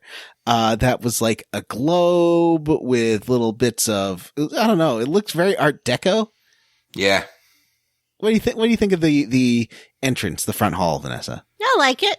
I don't usually like a staircase like that. I think it's a little too much, too nouveau riche. You don't need to show it like that. Yeah, it made sense when Adia had a house like, or not Adia, what was it? Ultimisia had a mansion like this, but not Kaim. No, it doesn't seem like a Kaim place. Kaim is definitely more old money. He would have like a sort of New England style house, I think, rather than this like Las Vegas, Beverly Hills kind of McMansion thing. Do you think that the village built this for them? Because the villagers did say that Sarah and Kaim did save them. And that's why they love Sarah and Kaim so much? I don't know. And they're like, oh, well, you love secret passages and weird clocks and these giant mirrors. Mm-hmm. Yeah, giant mirrors that are ghostly portals to the past and really weirdly lacking in rooms that you would expect, like bedrooms and dining rooms. There's a bedroom upstairs. And an office upstairs. There's no kitchen, though. None that we found. There are those long hallways with doorways off the hall that you can't go through. Yeah, that they're just like ghosts in or whatever. But yeah, it does seem to have like at least 3 or 4 studies. There's a maze. There's a hedge maze like in the house, which is fucking weird. Yeah, that hedge maze is in the house. How? Where's the sun coming? Yeah, so there is a big hedge maze inside the house because you do get the other wing on the other side, I guess. It's not a big hedge maze. It's like very small hedge maze. And honestly, it's not much of a maze. Yeah, that's true. It's more of just like a hedge room. They're like waist high. No, but there's these plates and there's these holes that you got to find these plates for. So you sort of got to explore the mansion and then go back and forward in time a little bit. But they're like, well, you're not really going back and forward in time. It's just like you're exploring the magical memories of the sorceress who's very tortured here. I didn't really know what the fuck was going on here. It's hard to say. I just kind of was like, okay. Game mechanic.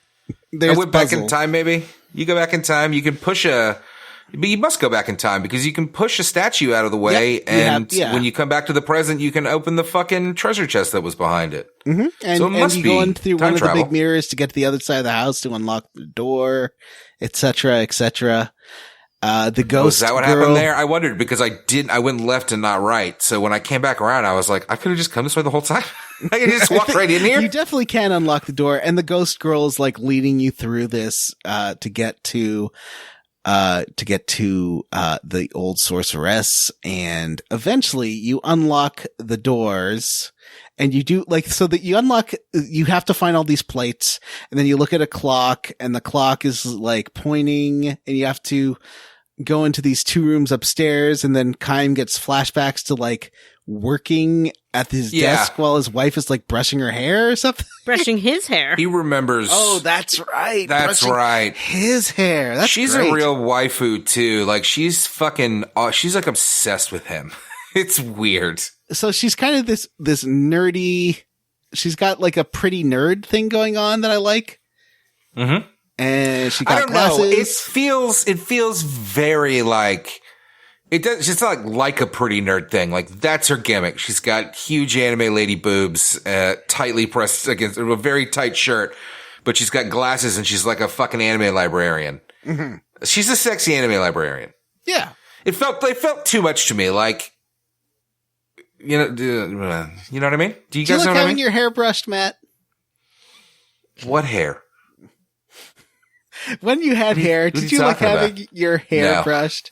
Because I don't like it when people touch loved me it. really, other than like my kids, basically. I love having my hair brushed. When I had long ponytail, I'd let ladies braid it. So I was very into like the ASMR kind of contact and affection that Sarah and Kaim showed each other in the past. What about you, Vanessa? Do you like, if you had one of your brother husbands, would you let them brush your hair? I don't like it that much. So it kind of depends. I don't like things around my neck. So if they're like fiddling with my neck too much, I'm not into it. But I mean, Don't fiddle with Vanessa's don't fiddle neck. with my neck. Put that in add that to your notes. I like that our listeners track you like Bigfoot. I'm the only one here who really enjoys having their hair. Well, okay, I don't have hair, but I did enjoy having my hair brushed when I had hair, so I definitely relate. Johnny, you can have someone brush your little mustache for you. Your little mustache. Little mustache brush. Well, they could give me like Get a head little tiny rubbies or mustache shave brush. they could shave my head. Ooh, That's yeah. relaxing. Get that lather going on. Ooh, I love that. Anyway, Brrr. so Sexy times. we get all these pieces to these puzzles, and we go back downstairs. We should mention, like, so in the past, the house looks pretty, but in modern times, it's all cobwebby and spooky. Well, yeah, that makes sense, though. It's like you go back to the past when before the house was destroyed so that you can get shit and move shit around, and then you have to come back to the present. You put the discs in the and holes, it's got to match the order of and the clock, discs are like, except "This is my reversed. hole!" So it matches the image of the clock, except reversed because they're sort of the other way around. And then that's how you solve the puzzle. The puzzle does unlock a secret staircase too. I guess they're like had a laboratory in the basement where Sarah did her evil experiment. What do you think before the house got ransacked by the old sorceress? They're fucking immortals, guys. Can we stop pretending like they're the good guys? These are the bad guys. Whoa. So do you think This they're is practicing the on fucking boring humans? Authority. Oh yeah, for sure. They're fucking. I'm not Which, by sure the way, what's Sarah's an going immortal. on. I Yeah. didn't know Sarah was an immortal. Well, Why is she an immortal? Kaim said that when he was talking about, I remember there were Well, immortals. Matt there was. missed. Yeah, Matt missed the cutscene where they're talking about how Sarah is an immortal too. I did miss that cutscene, so that was part of why I was surprised. Yeah, they But were then like, why was her daughter not an immortal? that's I not how guess- it works. That's not how it works. Not how it works. You go downstairs, and then there's an old woman surrounded by like floating spheresy booksy things. She's very old, and you go in. Number one, is she old? Because to me, she looked like she had like a scarecrow face. She is so old that she has a scarecrow face. I don't think so. I think that she's a monster. I don't think Matt, I don't think she's supposed to be We're, human. we're all gonna get scarecrow faces eventually. Like Oh my Professor gosh. Jonathan Crane. Yeah, that's what I mean, though. Like, animated series scarecrow face. So, this is a boss. The boss does like scream that's like, I did it. I killed her. I killed her. And you're like, what? Oh, What's boy. going on? Who are And you? then the Hi. boss is So- like, I'm sad. Big fan of this particular boss fight because these things don't attack you.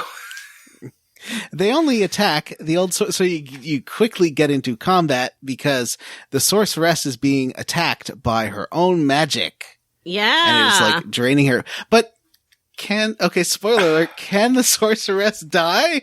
Because let's talk about this for a second. Kaim sure can die in combat. No, because they come back. Oh, really? Yeah, Jim mentioned this last week. If an immortal dies in combat, they come back to life with like 250 health after like 2 turns, 3 turns. Oh, that's awesome. Yeah. Yeah, it is. So you just have to stay alive. That. I never got that it far happened in to this me. game. It happened to me here because maybe not in this fight, but in this mansion, I had a tough time for a minute, and it was Seth kept getting got. Anyway, yeah, they will pop back up. Oh, that's cool. Yeah, I actually think it's a pretty neat mechanic as well. Though, you know that you can bring Jansen back, but he won't get back up. So what's the real difference there? Well, I don't know. But yeah, if you get party wiped too, it doesn't say like everyone died. It says like everyone was knocked unconscious or something. Oh, okay. Well, that's smart. So what do you think would happen? I guess the thing is they don't know that the sorceress is immortal, so they assume that they have to save her. Yeah. That's a good point. Yeah. And so Yeah. like she basically manifests these little things. They start attacking her and they're like, everyone's like, whoa, why is the sorceress attacking herself? And then they're like, we don't know. And then Jensen's like, yeah, so just, Like, it's a metaphor for grief. yeah. So, just let her, kill herself. Okay. And then they're like, no, cause we need her to open the barrier on the cave. So let's just like attack these things attacking her. This is almost as disturbing, if you think about it, as the Seth story where she was going to be chained to a boulder for hundreds of years. It is really Yeah. disturbing. Because I think if you think about this means that every day she's killed by her own magic and then just comes back to life. Mm-hmm. And she's so that's sad. Poor, he's gonna have to work through some stuff. Poor who? Oh, sorry. I beg your Sorry, pardon. Poor, I'll bleep that. Apparently not, though, because she does. Well, let's talk about it. So we defeat the things that are beating up the old sorceress, and And they start flickering. She starts It's fucking flickering. Sarah. What? It's Sarah, and she starts kind of flickering between being Sarah and being the old sorceress, scarecrow-looking lady. And then the best, according to Vanessa and John, Well, the Vanessa, best why thing don't you that's talk ever about the happened in whole a game scene that here? Yeah, we've played so- in. Because we can't happens. just dive into the best part of the whole scene. Yeah, so she's I gotta be honest with you guys, I totally zoned out. It was just straight up like, Sarah! And her being like, I hate what I did. Sarah! What I did is I did it. Ah! Sarah! I mean, that's Right? basically what's going on. She is consumed by her grief and her sadness. She keeps yelling, so sad, I'm so You're sad. doing so much work for this game that it does not do for itself. Just let me sleep. You know, she's severely depressed. I mean, for real, that's legit. I feel her pain. Kaim is like yelling at her, trying to reach her. And then the kids, Cook and Mac, look at each other and they open their mouths up wide and they're like, ha! Because she keeps yelling, just let me sleep, just let me sleep. And then she sort Well, of... they recognize, they recognize a song or something? Well, you found these like poem fragments throughout the house, and they're like, "Oh, these like lines sound familiar." It's sort of like deteriorated. It's terrible, and so they run forward, and they think they shout, "Grandma, listen!" And they start like bouncing their arms up and down to a beat. Ooh, dinner. That's not what they sing, but they are sort of doing that song. And then they sing a song that goes like this. There were nights when the wind was so cold. Oh, no. No. Pop, it's showtime, showtime, showtime, showtime. Guess who's back again? Oh, they don't know. They don't know. I bet they know as soon as we walk in. Wearing Cuban links, designer minks, Inglewood's finest shoes. Whoop, whoop, don't look too hard, might hurt yourself. Gonna give the color red the blues. And then Mac is like, ooh, shit. I'm a dangerous man with some money in my pocket. Keep up. So many pretty girls around me, and they waking up the rocket. Keep up. Are you mad? Fix your face. And then Cook said, I said, certified freak, 7 days a week. Yep. Wet ass pussy, make that pull-up game weak. Grandma, listen. What the Put your pinky finger to the moon. I walked away to get a Put this beer, and I come back to in your face, YouTube swipe rapping. your nose like a credit card. Hop on top, I want to ride, and do a Kegel while it's inside. And then Mac steps forward and is like, second verse for the hustlers, gangsters, bad bitches and your ugly ass friends. Can I preach? Uh-oh. Can I preach? Uh-oh. Gotta show them how to pimp. Get it in. So... that's the song they sing. It's a good one. A mashup. That's good. It's a good song that they sing. Beautiful. This for me was like it was like watching a Mothra movie when they sing the Mothra song, and when they do it. Okay, I've never seen a Mothra movie. Is it so? It's the same kind of scenario where Mothra was these kids' grandmother? Yeah, Mothra's or? their grandmother and their kids, and Mothra's a giant moth monster. And Mothra, they come out and sing the Mothra song. Mothra. And my brain glazes over because I'm like, what the fuck is this shit now? Come on. I'm here for monsters to eat each other and stuff, not fucking Mothra songs. Samesies here. What's happening? We all collide together and we fall apart. Anyway, the song Then it all totally goes saves away. Sarah. And we are able There to, will come like, a But when day you touch me that like light this, will and we shine. I am are singing able the real to song. wake Sarah up from For her. our listeners, I'm trying to convey the beautiful lyrics of this song. Okay. And y'all Okay. won't let me. Well, we'll do it. We won't do any. I won't sing It's All Coming Back to Me. I promise. I don't want to wait for our lives to be over. I know it, I feel it, you're heading straight home Oh, back to fuck. me now. I don't think that we need this in the show. I don't think we need the whole I song know as done it, by I Vanessa's feel child it, you're voice. heading straight All right, home this back is shivers to down me the spine. When now. you touch me like this, and you hold me like that, So the song works, I and just Sarah's have to like, admit "What? that it's all coming back. Look to at me, I'm cool now." And Sarah is like, Everywhere "Hello, I go, don't they remember be a like, fucking "Ooh, thing, so guys." She looks at the playa. whole party. She's like, "Who are you? What Everywhere is this? I don't know I go, they anything." be like, I'm like "Ooh, a baby, and then she looks so at Kaim. She's like, "But I know playa. I want that D right now." No. Am I wrong? Watch me. Am I wrong? break This it is a down weird scene. like Their sexy librarian 24 basically just karat. jumps on Kaim and is like, "Hey, 24 all I know, karat magic. all I What's know, that I don't know how to read, I don't know how to write, I don't know how to breathe. 24 karat. I'm like a little baby, but all I know 24 is karat. that you and Come I, on now. bang. 24 She's karat. like, when you hold me like this, 24 karat magic.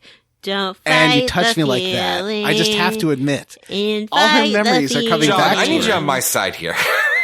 Just put your pinky rings up Okay, to there's not a the fourth moon. to help even it out. If we don't, That's if true. we don't Okay. act, who will? Because she'll just keep doing this for So- the rest of the night. She does sort of collapse, and I'm Kaim kidding. does It was hold her. beautiful, Vanessa. And then Thank she you does turn to for Kaim and gracing us with that say song. basically the whole lyrics to It's All Coming Back to Me. Yeah, she's like, you're my husband. And he's like, you remember? And she's like, no, but I know deep down, deep in my puss, you're my Oh my husband. God. I know have we deep ever in my had a game with cervix a- that you are the one. This is a game You are, with I like am your a traveling. Oh God, cut that. No. Have we had a game And with like Kaim's a like, husband? this is my whore. It was made for me. Oh, perfect. Vanessa did it much better than I did. Have we had a game before with the main party members are like a grown-up husband and wife? I feel like No. this is completely No. new. No. And certainly not a grown-up grandfather and grandmother. But they're also husband and wife. But and also, like, come Many on. It's not like they're grandfathers and old. grandmothers are. You can't. That's the true. grandfather-grandmother thing is just like bullshit. They're not fucking old people. If they were senior citizens, we could roll with it.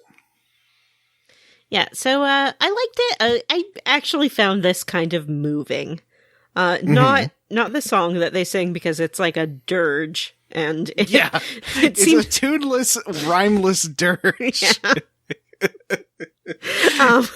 but I did. I was moved by her grief and her depression and her sadness, and then her joy at seeing Kaim, and she kind of gets over it pretty fast. She's really happy to see the grandchildren. She's like, "Oh my god, my daughter was dead. I didn't have anything to live for, but like a good female character, Like a good as soon as I see these grandchildren, childbearer. I'm just like, yeah, I'm like, oh, look what our love has brought into the world. Mac and Cook, it's so nice to meet I mean, you. Kaim kind of did the same thing. Like, he's like, don't worry, I've got you. You know, like, he took over. Yeah. He's taking care of him. Jansen, I mean, he's taking them on his mad revenge scheme, but at least he didn't, like, leave him living there alone or drop him off in an orphanage. Jansen, up until this point, had been commenting about how terrible the old sorceress looks. Now he's like, oh, she's hot. Oh, boy. He's like, no offense, buddy, but she's a babe. Yeah. And of course, Ming is there. We haven't really talked about her as a party member. She's also a mage. She's got composite magic. She can do something called composite magic, which is basically an attack all magic for elements. Yeah. And you can teach Kaim and Seth that, but that's kind of a waste of time because their magic's so weak. So what I did was I got like a brooch that teaches it to a party member, and I put that on Cook to make her useful. I feel like our American listeners might refer to that as composite magic, not composite. You fucking... You know what? We're a global podcast. You and they fucking have to deal weirdos. with it. You're weird. Do you know Pronunciation. what our fourth, can you guess what our fourth, in terms of Host listening, member's name is? Me neither, because I don't know who that is. in terms of downloads, our fourth most popular, or what country we're fourth most popular in? Oh, I think Thanks, I Ghana. knew this at But one it's point. India. It is. Yeah. It's India. Yeah.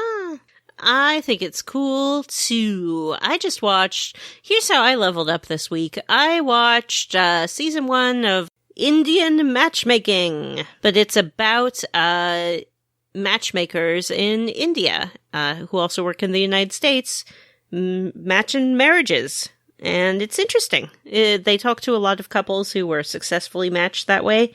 It's something that is very unusual in the United States, but not unusual at all there. And it's sort of interesting to see because there's some tension between, Western influences and tradition. And it is a pretty good show if you're into that kind of thing. But, yeah, so that's pretty much the end of the chunker. Now, Sarah joins the party. Sarah you gotta joins walk, the party. If you walk to the save point. She finds out that So we Gongora messed with her. She's like, I don't know who that is, but I am going to kill him. And she's like, Yeah, I'm so going to cut something his else that was revealed in that wiener cutscene that you and mentioned his earlier that I missed daddy doinkers off. is that Gongora is an immortal too, which I had assumed. Yeah. By this point, but I still, it's interesting that we have confirmation of that. But it seems like it's just the 5 of them. Mm-hmm. That's weird. Let's talk about minigames. First, let's talk about Kalalon hunting with Vanessa. What is a Kalalon? I'm going to Vanessa tell can you. answer that. Kalalon is those guys that we fought in the Crimson Forest. They look like sort of little leaf dudes with a acorn type helmet on their head. Maybe it's a metal helmet, but it's round like an acorn. Are these the things that are all over Tosca Village? Yeah, and all over Tosca Village there are statues of them. And after you spend the night in the inn, you can talk to this little girl And she's like, hey, are you going to pay your respects to the Kalalon? And if you say yes, she's like, okay, come outside. And she takes you to the middle of the village and she's like, here's how it works. You have to go and put a wreath on all of the statues in town. And there will be some people who will try to get in your way, going about their lives. But if you wait a little bit, they'll move. And then you can access new areas of the village. This is only partially accurate. So you start running around town. You find these different statues. Some of them are up ladders or behind a waterfall or in people's houses. And there are people who will block your way, but they won't move if you just wait next to them or on the screen. You have to leave the screen by going into a building or something like that and then come back. And after a couple times of that, they'll have moved. Mm-hmm. So you run around town. And depending on how many statues you manage to put a wreath on, you get prizes. What are these prizes? Don't remember, couldn't tell you. But they were good. I equipped them. The end. Let's talk about the magical, the fantastical, the surprisical, magical music box. It's delightful. There's a music box. You get it. You have access to it for about 2 seconds until you walk slightly forward and trigger the cutscene where the prince talks about how Jansen's a spy, back in New Mara. But I assume you'll be able to go back here later. But you've been finding these sheet music. I found one extra sheet of sheet music, and this guy gives you one for free. And it's a little mini game where it's like, can you figure out what song you're supposed to play? And then it tells you what song to play, and then you play it. It's the least challenging mini game I've ever played. I don't know where the challenge is supposed to be, because in the description of each sheet you get, it tells you right there what you're supposed to play. And then you just do it, and then you get a prize. Also, you know what we haven't talked about at all? And this is tragic, is the Peapot. I wanted to talk about the Peapot. I don't really understand what the fuck this is about, but they give me good stuff, so. Vanessa. Yeah. What's a Peapot? Well, a Peapot, despite its name, is not for pea, it's for your seed. You go to this pot, and you're like, oh, I'm gonna put all my seed in here, and the more seed you put into the Peapot, the better prizes you can extract from it, because there's a seed-loving rabbit that lives in it, and it's like, give me that seed, give me all your seed. And if Are you saying there's a seed-loving rabbit in the Peapot? Yeah. Or is the seed-loving rabbit named Peapot? I mean, maybe both. I don't know its name. And there's a lot of pots around in Lost Odyssey, but you can tell the Peapot pot because the little rabbit pokes his head out. Mm-hmm. It's like, yoo-hoo, I'm over here in my Peapot. Peapot. So, the more seeds you find, which is what, you find behind posters and in vases, and if you break things, the more that you can feed, hungry Peapot. And that Peapot is a seed maniac. It's just guzzling up all that seed. Mm-hmm. Yum, yum, yum, yum, yum. I got a Herculean sword from it. Nice. I think. And it was like, oh, this is pretty good. And also, if you give the Peapot a mix of healing and magic items, it will sometimes give you upgraded versions of it. Like, it gave me like a super mega give you all your magic and health back item, for instance. Cool. By giving it a random combination. I'm sure there's some like pattern to it that you have to do to get it, like because it seemed like I gave it an awful lot of items before it gave me something good. So I don't know. Maybe look that up. I'm sure there's a fact. And it's not cheating, because JRPG games are meant to be played like this, I think. Often they are. Yeah. Finally, what was the other thing I wanted to talk about? There's Peapot. You can have lots of Music fun. box.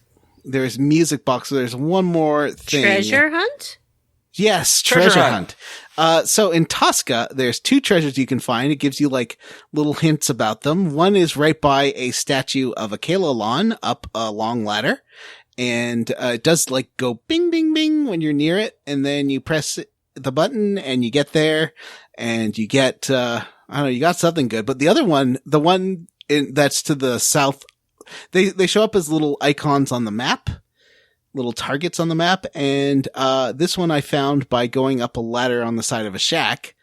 And I did get like a super good sword and a super good ring that had like 3 different status things. Like I found one in the forest too. Both of them have are give you 3 different statuses at the same time, and they're very powerful. So I was psyched about that. And also you get a staff for Jansen. I think only Jansen can use it. Yeah. I also got a really good item that. What was it that I did? Oh, yeah. I've been leeching the powers off of the kid, Mac, so that I could, get power hit and combo and stuff. I don't have the one, I still haven't got one that hits everyone in the front row, and I really want that one, but it does make Seth and, Laguna, Kaim way more useful having better attacks. It's still not enough to one-hit an enemy, which aggravates the shit out of me. Oh, okay. I'm sorry. Matt, what are you squarely against? That harsh Did we burn? say where we are playing to next time? Oh, right. Yeah, I forgot to last time. I apologize. This time we're playing until the end of Disc 2, which will have that big thing that says you have reached the end of Disc 2. But I can also tell you, you're finishing up the experimental staff, and there is... I don't want to know anymore. I don't want spoilers. Just tell me end of Disc 2. That's enough for me. And Disc 2. Vanessa, Matt, what are you squarely against?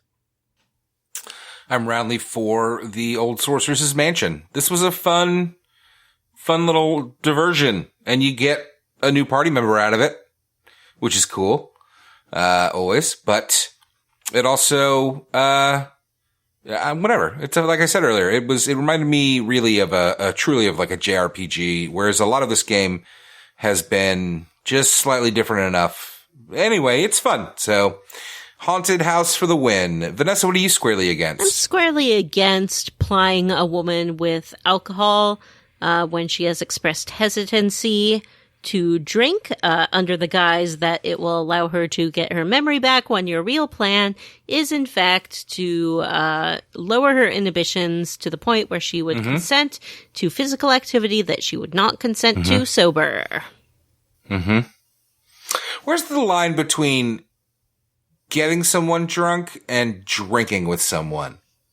I think that if it's her idea, you are drinking with someone. If you are pressuring them to drink. But if it's my idea, it's not, because my idea is always to go drink. Like, that's my only idea. Matt, okay, here's the difference. Matt, do you want to go for drinks? Or, Matt, have another drink. Yeah. Gotcha. No, that's good. You know what? Yeah. John? Yeah. Perfectly illustrated. Thank you. Yeah. Really. That was excellent. Yeah. That is now, the when difference. I do that to my friends, but my intentions are just to keep them at the bar, that's fine. Hey, have another drink. I don't want to leave yet. Yeah. It's like when I'm watching YouTube videos with someone and then they don't want them to go to bed yet. So I'm like, oh, but this looks really interesting. Look at this. Oh, yeah. I did that a lot with Jim. Hey, let's watch more Choco Taco, I guess. I've never watched that much Choco Taco in my life. I don't know what Choco Taco is. He's a PUBG streamer. Oh, I do like Choco PC Tacos. PUBG, which we did watch a lot of. Actually, I've never had Paul's one. got I lied. Paul's got the Choco Taco parachute. He does. I know. Did you guys see that new map's coming out like next Yeah. month, July?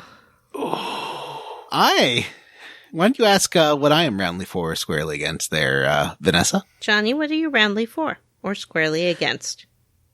I am roundly for the underwear reveal. I think it says a lot about Kakanas and his general comfort with his feminine side, and perhaps he, it's traumatic to have this kind of information revealed unwillingly, but I'm glad that this character was there.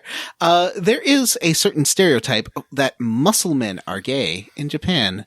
And so I was wondering if it was related to that. Maybe.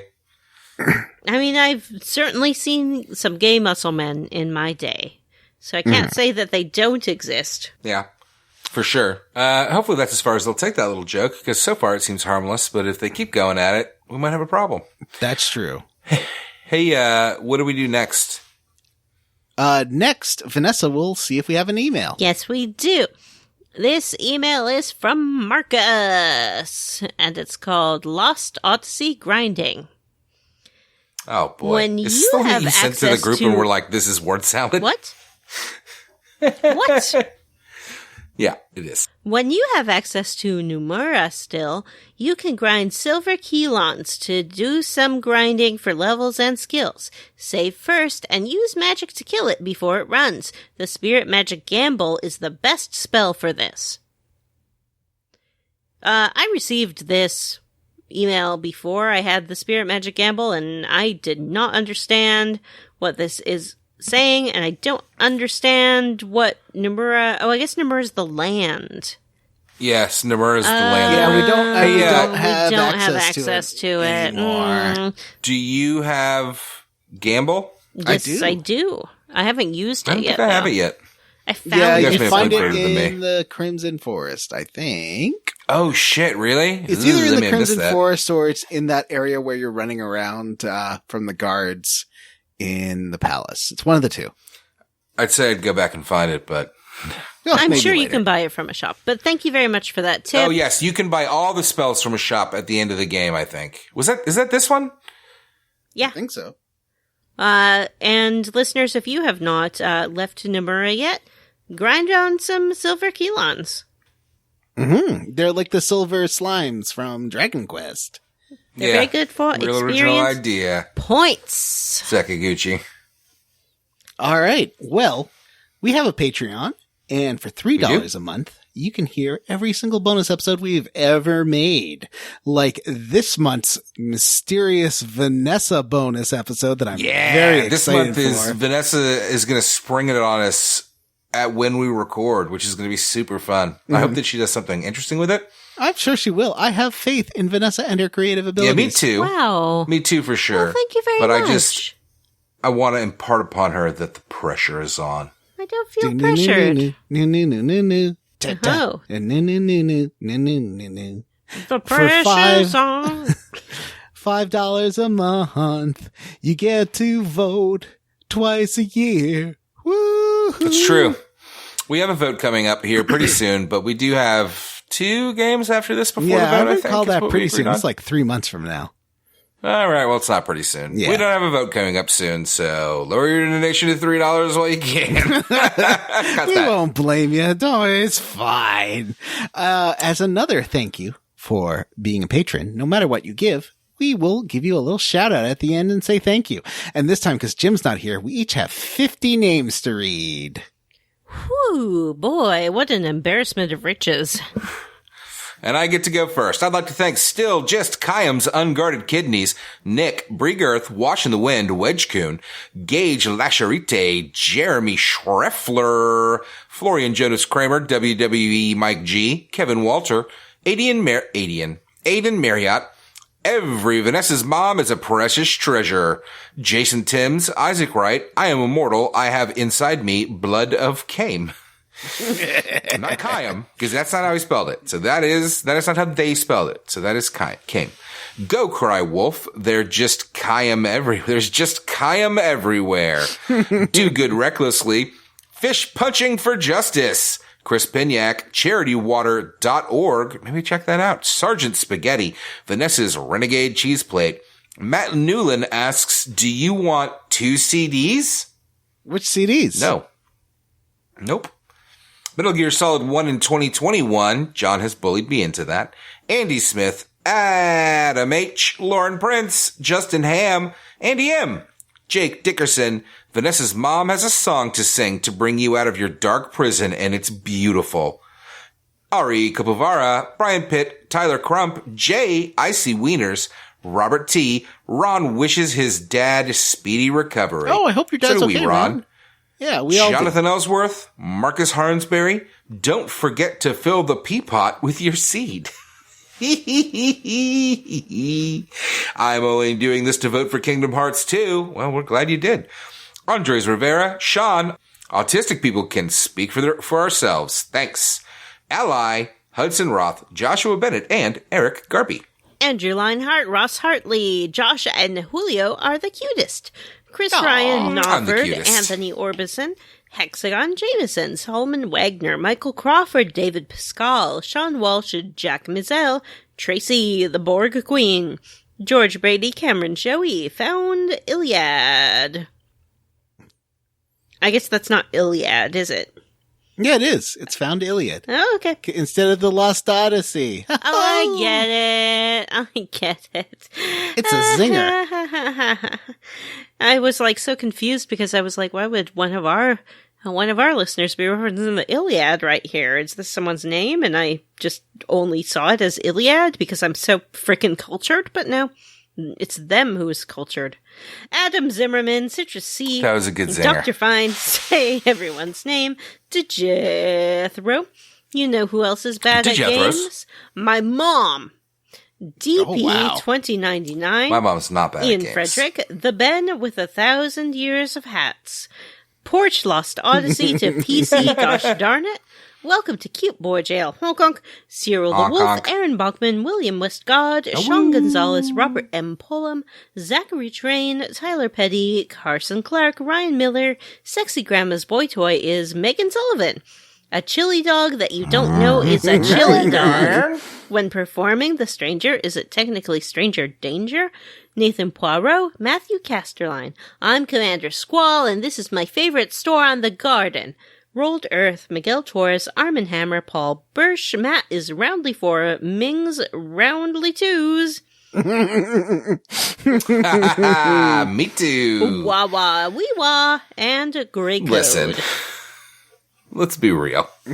Abolish the filibuster. Arthur A. Ward Childress. Christopher Highness. Chief Hazard built an ice cream truck for everyone's favorite sexy grandma to drive past the Square Roots house and hoot and whoop. Oh, I don't know what else happened there. John Scalia. That's that author you like, right, Matt? No. Oh. Samu Mitchell. Scalzi. Devin Sloan. Justin Rash. Verbatime Burger Time. Fresh Eyes. Christian Go. Soy Soda Pop. I know you want to get lost, but you ought to see these nuts. No problemo. No problemo, Tom. Gunblading Sid, Huxley Iguana, David Green, Dylan Rowe, Kingdom Farts Poo, Chris Wilder, T. Bumpkins is gonna need an amnesia stone after walking in on sexy horny grandma. OMG, what is this snake? What is this game? Not that fucking asshole. Aaron J. O'Toole, Stu Skeel, Amanda Douglas. Rubber Bear has bought a lifetime supply of Kakanos brand spray on silver leggings. Oh, nice. Pluto is not really a person. Ethan G. Pearson, Stan Sham Slam, Shame Sean Shit Shed, Vanessa's Gold Taco Bell PS5, David Shook These Nuts, Coomers all the way down, John's Therapist. Whoa. Oh. What are you doing here? Get out. I wonder if that actually is my therapist. He did say he was going to listen to the show. No. The RPG Luminary, Alex Dullard, Andy Best, Mostly Rational Person, Stephen Paget, Grayson, Robert J. Defendi, Joshua W. Broxton, Vanessa's Cheese Plate Mom, Race Jenkins, Alexander Jokic, Mary, Queen of Scoffs, hails Tracy, Listen Up, Scoot Stains, and Joseph. I will not listen up. Send us an You email. can't make me. You know our email. It's squarerootspodcast@gmail.com. If you absolutely cannot be bothered to send an email, please come visit us at our Facebook group, the Square Roots Podcast group for smart, cool, very attractive people, and tweet at me at Square Roots Pod. Sometimes me. I log in Sometimes Matt logs in sometimes. Please rate, review, and subscribe on Mostly just iTunes, retweet Ghana, things. or wherever you listen to podcasts. It's Vanessa's bit. I'm not doing it. It's your bit. It's your bit now. Oh, well, then I'll do it. Hey, welcome to our Spotify listeners. If you want to hear all our back catalog of many I exciting decided episodes, I already turned my phone off, so. go check out our archive at squareroots.libsyn.com or on our Square Roots RSS feed. For Square Roots, I've been Johnny Brandon. I'm Matthew Van Zant. And I'm Vanessa. Bye. I know it, I feel it, you're coming straight home back to me. It's all coming back to me.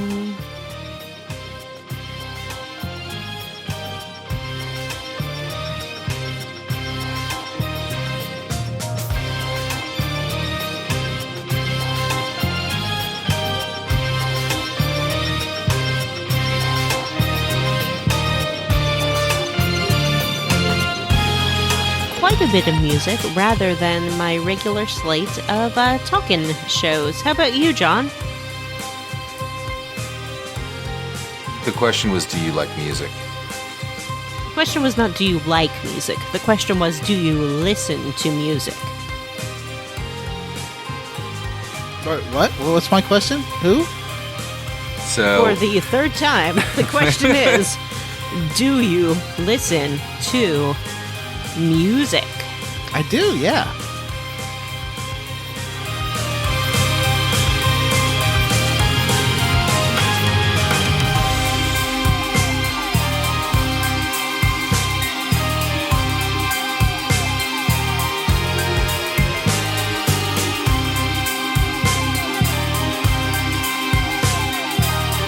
Comrade Radio. Shout out to Comrade Radio. cut that.